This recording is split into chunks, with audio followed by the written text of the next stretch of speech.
Washington Journal continues. Well, we're pleased to have join us now Tim Huelskamp, a freshman Republican in the House from Kansas, and he is here to talk about some of the budget issues that Congress is currently facing. Mr. Huelskamp is a member of the Budget Committee, and if we could, let's start here, Mr. Huelskamp. This is from Ben Bernanke talking about the debt limit. This is the headline, "Don't Tie Debt Limit to Cuts." Federal Reserve Chair Ben Bernanke again urged congressional Republicans to support an increase in the debt ceiling ahead of the early August deadline set by Treasury Secretary Tim Geithner, saying that they are using the wrong tool to cut spending by linking it with the debt limit. What's your response to that? Well, I guess he's a little late, didn't send the memo to the other party because bipartisan rejection of that proposal 2 weeks ago. Clean debt limit was rejected by all Republicans in the House and many of the Democrats as well. It's the perfect instrument. I don't know if there's any other instrument left to rein in spending, so it's a great opportunity.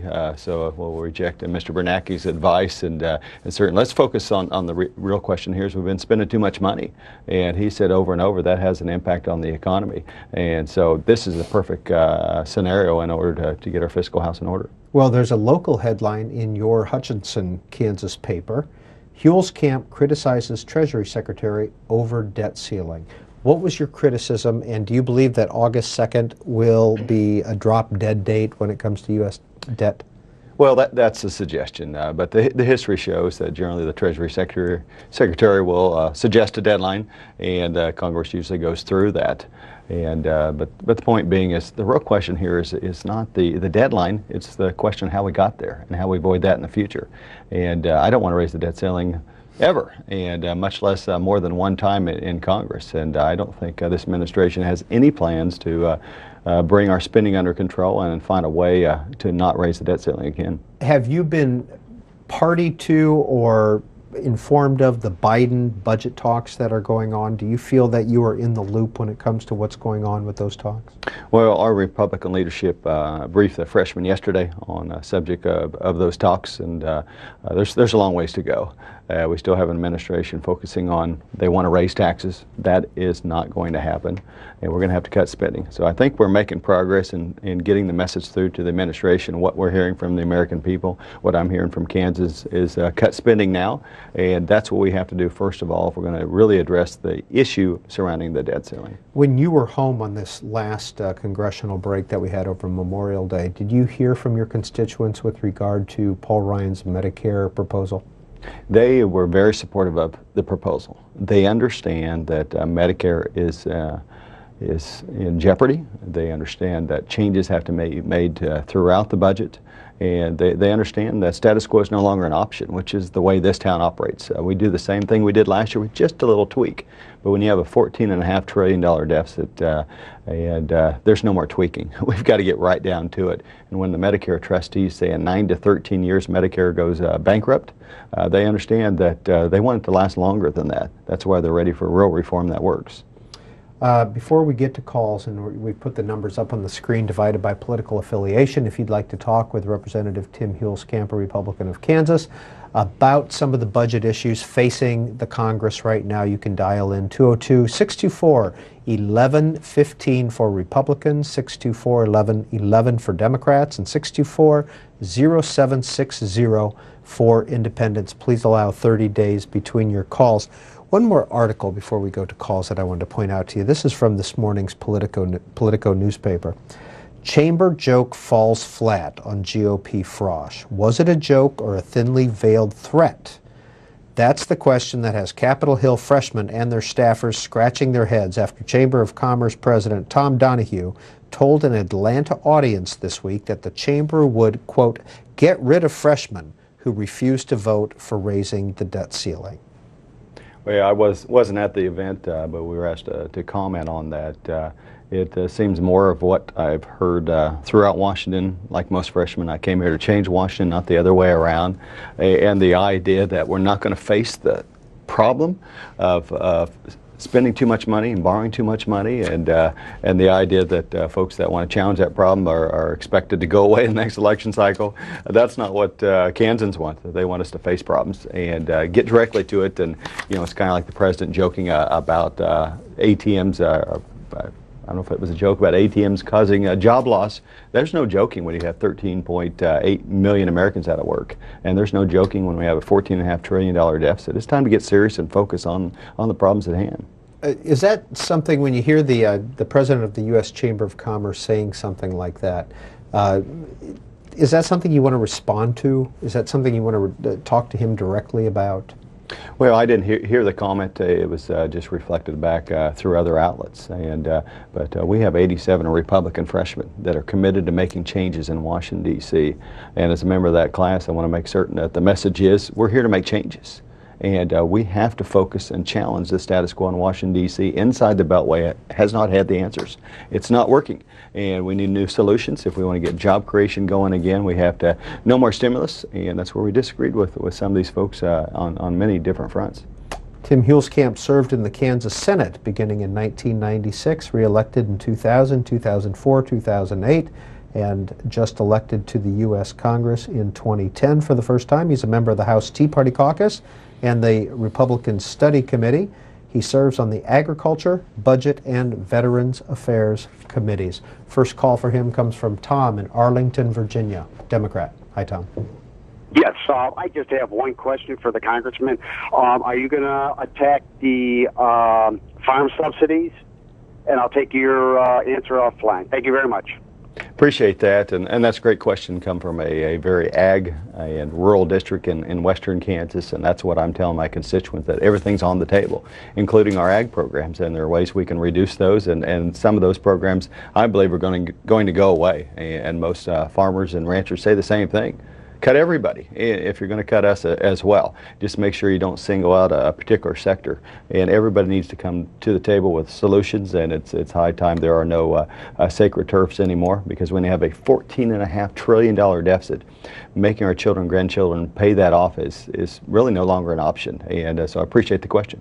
And in fact, there's a map in the Washington Post from yesterday showing your district, the first district of Kansas, receiving $369 million in crop subsidies, one of the highest in the nation. What kind of cuts do you think will occur during the agriculture appropriations debate that's going on right now, and what kind of cuts are acceptable to you out of that $369 million? Well, there's significant cuts already in the appropriations bill for agriculture, and the concern is we need to make those cuts, and the ones in there that we can stand, but there are proposals to cut agriculture more than anything else, and that's when my constituents say, hey, wait a minute, if you're going to cut agriculture subsidies, what about everybody else as well? And so we're willing to do our share, and people are stepping up to the plate. And but the first district is one of the largest districts in the country, heavily dependent on agriculture. And but what is very important to agriculture is actually our free trade agreements. We're hoping the Obama administration will submit those free trade agreements to make sure we can sell things to Panama, Colombia, and Korea. We've been waiting more than 6 or 7 months since he promised to do that in December. And so that is where we're going to make most of our income, is selling more things overseas. Next call for Congressman Huelskamp comes from Newport Richey, Florida. Chris, Republican line. Chris. Hello, Representative Huelskamp. Good morning. Good morning. Thank you, C-SPAN. I listened to some of what you said, but I wanted to go back real quick to Representative Kucinich when he said that one of the problems that he has with the Obama administration is its coziness with Wall Street. And I assume by that he means the investment banking crowd. Representative Huelskamp, we have a major problem in this country that I think that is largely being ignored and kept under the rug. It has to do with the creation of clouded titles on millions and millions of mortgages.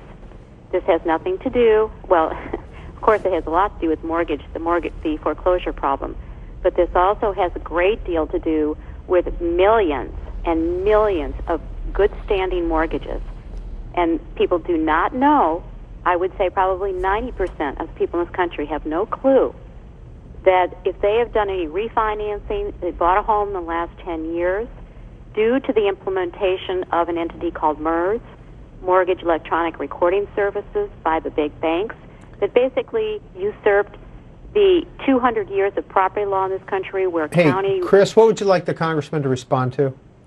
I would like him to address the fact that we have a major problem coming up with that, and are we going to bail out the banks again? Got it. Congressman Huelskamp, just some thoughts from what Chris had to say. I've heard a little bit about the problem, and I'll admit I'm not an expert on that, and have not heard from any Kansans concerned about that, whether it's, I have principally community bankers, and they're involved in the mortgage process. They haven't indicated any concerns with that as well, but I know there's some talk about that nationally. What would you say is the fiscal health of the banks in the 1st District in western Kansas? Generally fairly positive. But what they're most worried about is what every business seems to be worried about is new regulation. And they do a lot of mortgages.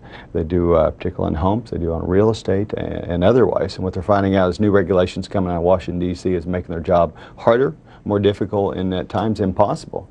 And we are about ready to create another credit crisis across rural America because of the Dodd-Frank bill and its implementation. It's becoming very difficult. I'm hearing that not only from the bankers, but the folks that are going in to renew their farm loans, to renew the home loans, and those kind of things. It's a very scary situation. What specifically about the Dodd-Frank makes it more difficult to get money?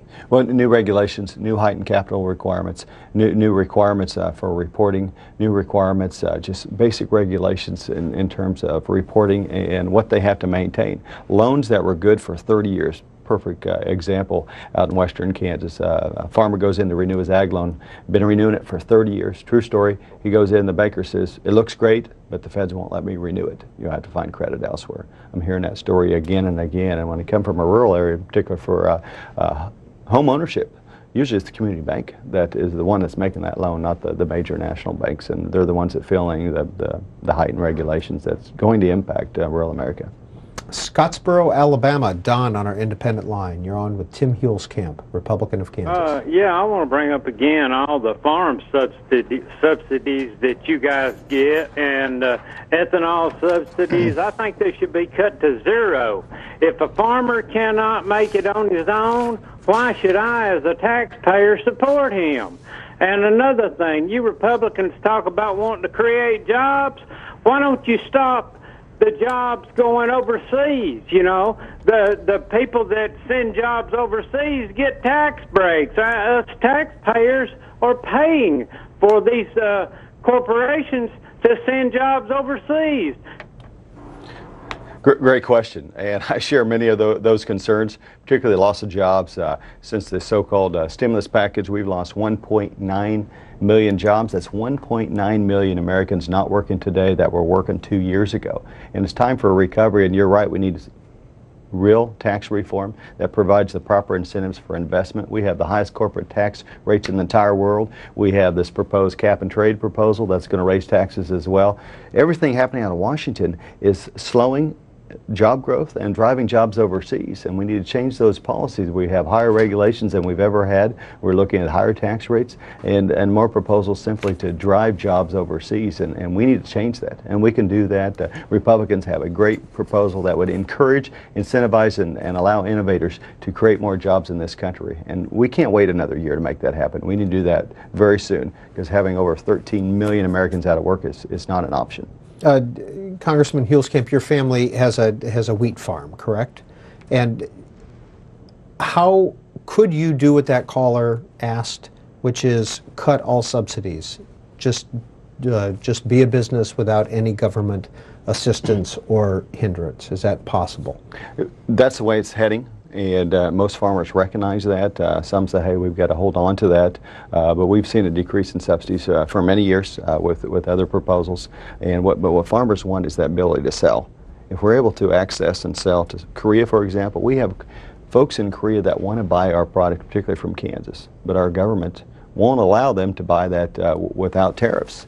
And we also want less regulation. The EPA is driving up our cost every day in many different facets of agriculture. So reduce the regulation, allow us to sell internationally, and those subsidies can go away. And I think it's going to happen. We recognize that, and we're ready and willing just to allow us to do what we do, and that's farm.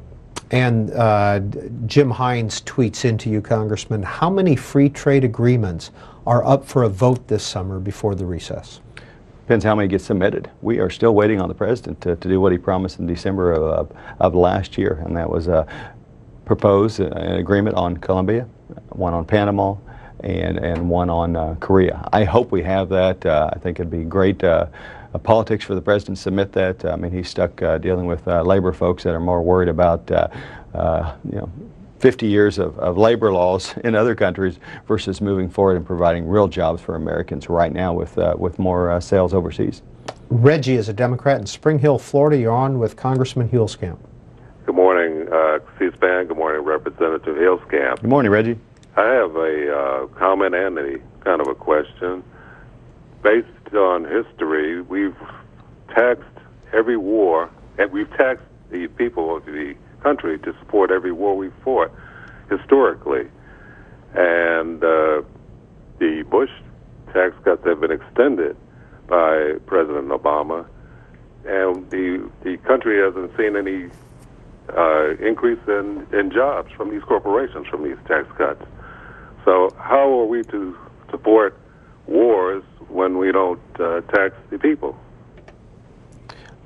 Well, there are a couple questions here, I guess. One is about paying for the war, and both Republicans and Democrats, I agree, have said, hey, we'll pay for things later, and that doesn't work. That doesn't work in our real lives, doesn't work in our businesses as well. We need to pay for things as we go along. That's why I support a balanced budget amendment, force our fiscal house in order. Congress and the President, under both parties, have demonstrated an inability to balance their budgets. Second thing, as far as creating jobs, we can raise or lower tax rates. That has an impact on job creation, but when I talk to small business folks all across the 1st District of Kansas, it's that regulatory uncertainty. It's the idea that, well, maybe they're going to raise taxes tomorrow, or there's a new regulation coming down the pike, or I can't even keep track of what's happening in our business in terms of new regulations, whether it be on agriculture, whether it be on small bankers we talked about. It's that uncertainty. We want to invest in Americans, we want to invest here, but business folks say, hey, why would I take that risk when Washington's going to wake up tomorrow and start a new regulation on me? And that's what I'm hearing at home. Just from the Associated Press wire, fewer Americans applied for unemployment benefits last week, though applications remain above levels consistent with a healthy economy. The Labor Department says unemployment benefit applications fell 16,000 to a seasonally adjusted 414,000, the second drop in 3 weeks. That's a positive sign that layoffs are slowing. Still, applications have been above 400,000 for 10 straight weeks. Evidence that the job market is weak compared to earlier this year. What's the unemployment rate in the 1st District of Kansas? It's fairly low. It varies, particularly in rural areas like I'm in. There's not a lot of excess folks, so the unemployment rate doesn't go very high. There are places where we have 4.5% unemployment, up to probably 8 or 9. It's significantly below the national average in most places. And agriculture has some really strong things going on, but with a drought and flooding in many places in agriculture, depending where you're at, there's some difficulties ahead. Did a lot of the spring floods hit? Did you get affected by the spring floods at all in your district? The district of Kansas that I'm in covers both drought areas and it starts to get into some flood areas as well, because it is almost 2/3 of the state of Kansas. So you can drive 400 miles end to end, one end. It's a huge drought that's been going on in some places for over a year with almost no rainfall, and the other end they have 10 inches in a day and floods in particular parts of the district. This tweet, you can't budget cut your way out of recession because the cuts slow the economy. And that's from Sir K. If that was the connection to the economy, the $1.1 trillion Obama stimulus should have boosted our economy. And that's what Mr. Bernanke, that's what Mr. Geithner promised us, that if we passed the stimulus 2 years ago, the unemployment rate would never go over 8%. We're at 9.1% today. They promised today it should be 6.8%. We're talking about 3 to 4 million Americans that should be employed if that philosophy works. But the point being, international folks like China are going to come to a point where they're no longer willing to bail us out again. And so we've got to quit spending too much money. We've got to quit regulating too much and allow entrepreneurs to create more jobs in America. That's the way we get out of a recession. Atlanta, Carol on our Republican line. You're on with Congressman Tim Huelskamp. Yes, sir. Good morning. I don't know how we're going to be able to stop the spending, supposedly, when every time you turn around we're sending $68 million or $1 billion over there for the war. And you want to cut Medicare. Well, I mean, they took $550 million out of Medicare for Obamacare. I mean, that's why Medicare is short. And then they keep hitting the Social Security Trust Fund all the time and taking money out of that. I mean, the money is there. There's no deficit. You just keep taking from these trust funds. There needs to be a law passed that you cannot take money from the trust funds to fund any wars, to pay any debt. I mean, that's our money. That's the reason why they're trying to say there's not enough money in it. It's because you keep taking from it. Other than to pay the people that are supposed to get it, you're just robbing those funds. Well, as a freshman, I share Carol's concern. The folks that were not supposed to be touching Medicare and Social Security Trust Fund dollars, just a note to America that they spent it all. As of today, we're spending more money on Medicare benefits than we're taking in. Same thing on the Social Security side. The Medicare trustees believe in 9 to 13 years Medicare is in trouble. A little bit longer on Social Security.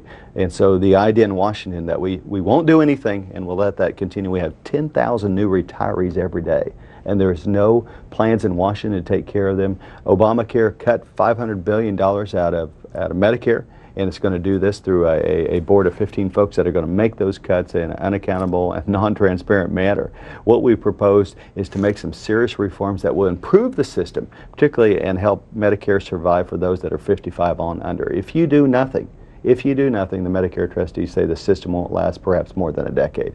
And Washington has a problem. They always want to do the same thing they did last year, and that's no longer working, especially when you're spending 42 cents, you're borrowing 42 cents out of every dollar they're spending, and that's unsustainable. And there's no secret trust fund out there where they got money sitting around. It's just they're spending too much money, and it's a challenge that's both parties have engaged in, and we have to make new changes, which is what the freshman class is about doing, is making real changes. Congressman, Spoonie35 tweets in another economic issue or related. Do you have a problem with Elizabeth Warren for the Consumer Protection Board? I personally don't know Elizabeth Warren, but visiting with my community bankers, these are the small town bankers. These are the ones that didn't create the problems we've had in the housing market and elsewhere. They're not tied to Wall Street, but what they're saying is they're scared to death of someone who doesn't understand what it's like to be in agriculture or to be in a small town and makes regulations from on high. Bankers in my district, again, small town community bankers, they want to service their customers. And for the bankers that don't service their customers and don't do a good job, there's competition to take care of them.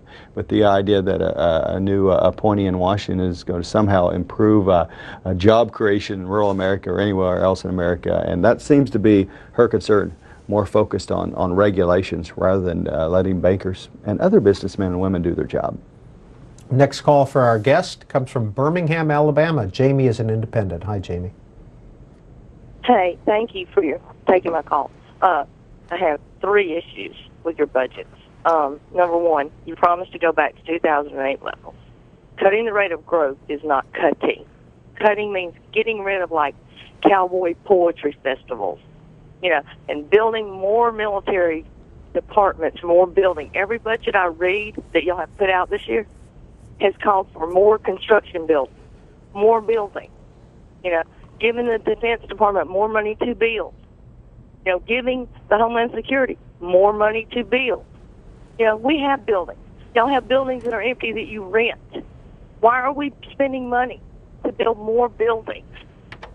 Congressman Huelskamp? We do have plenty of buildings around town, and you're absolutely right, Jamie, and we have hundreds of billions, perhaps even more, of assets that are probably unneeded. And their efforts on Capitol Hill. Generally on the Republican side, let's sell those off, get rid of them. When times are tough, now it's time you get rid of excess assets and things we don't need, particularly some buildings. So the proposal's underway on our Capitol Hill, but you're right. The difficulty of bringing these budgets in line and under control has vexed many folks that said they're going to do something about it, and that's what the freshmen have said over and over. We got to cut the budget, not cut the rate of growth. You're actually right, Jamie, but we've got to actually cut year to year, and that's our goal. We got close to doing it with the new budget did this year. I was disappointed. We should have gone further, and we're going to have to go much further than we have. We've got about 10 minutes left with our guest before the House of Representatives comes into session. And Betty in Erie, PA, Democrat, you're on. Good morning. Thank you for taking my call. I have 3 questions. Did you sign a promise to Grover Norquist not to raise taxes? And how can you, if a family is in destitute need of money to pay off their bills. How can they pay off bills if they don't have money to do it? You promise never to raise taxes on the rich. And thirdly, the $500 billion that was taken out of Medicare was not taken out of Medicare because it's gone on to Obamacare, as it's called. It was taken out because the insurance companies were overcharging the government to handle the Medicare Advantage program. That $500 billion was being abused. Betty, I appreciate that. And the Medicare cuts that are indicated, that is part of Obamacare. $500 billion in cuts over the next 10 years. That's the way they work their magic, so-called magic, to say somehow that Obamacare would save the government money. Obamacare will cost us $2.5 trillion, which is why we're working to repeal, so we can save $2.5 trillion. Yes, I signed a tax pledge to the constituents of the 1st District of Kansas, because I firmly believe Washington doesn't need more taxes. They need to spend their money better. And you know, raising taxes, I don't see how anybody could say that would help grow the economy. What helps grow the economy is certainty and less regulation, and the certainty that they're not going to raise taxes next year. And we need to get this economy growing again, to have over 13 million Americans unemployed, over 45 million Americans on food stamps. That's unacceptable. And the idea of another $1 trillion stimulus and spending more money, it's just not worked. Americans and entrepreneurs are going to bring this country back and get us back to work again.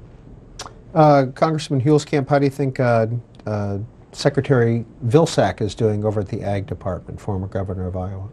I don't hear many complaints from my constituents. It's a department that crosses a lot of lines. We're working on the budget today and yesterday on the House floor. I heard no complaints from my colleagues about that. There's so many things going on.